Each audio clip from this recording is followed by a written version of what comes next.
Now, this is quite a great option to consider for our entrepreneurs who actually own a business in their home country or outside the United States. Now, typically, when you own a business, you're expected to have grown it, you're expected to have employees. In your home country or the country where your business is located, you're expected to have a good financial base with revenues and business operations in that country. And let's say you would intend to expand your business to the United States. So the first step in that direction would be to procure an L1A, which is a non-immigrant side of an EB-1C, to be able to come to the US as a multinational manager or executive to get the business up and running. When the US business has been operating for at least 1 year, and that's the minimum, and it all depends on how well your business is doing in a year's time, you can then start looking at an EB-1C as an option to get your green card.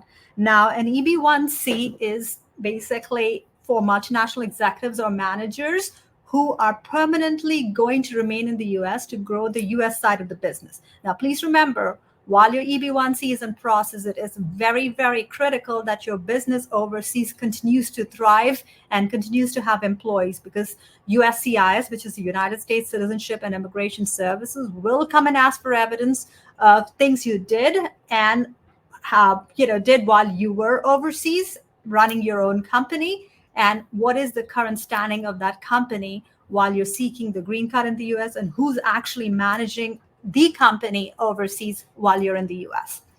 Now, some of the important criteria are there has to be a qualifying relationship between the US company and the foreign company. So typically it's through common ownership, affiliation, it could be a branch office, it could be a subsidiary, etc. Then the other more important requirement is 1 year of employment in a managerial or executive capacity for at least for 1 year in the preceding 3 years prior to filing of the application.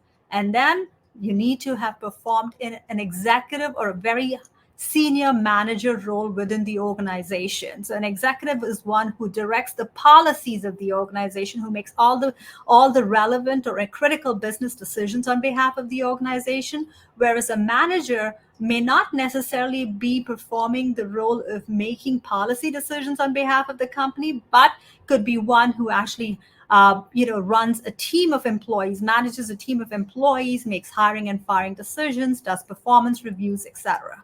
And one most important thing that a lot of our clients often end up asking us is, what if I was in the United States, but I still have a company overseas? Does that qualify me because I was managing the company remotely from the US? Unfortunately, that does not qualify. You need to have worked overseas in a managerial or executive capacity. But I do want to leave you with this thought that it is a great option for individuals who don't necessarily fall under the EB-1A category or the EB-2 National Interest Waiver category, but do have this business model in place, which enables them to pursue a green card as an executive or a manager.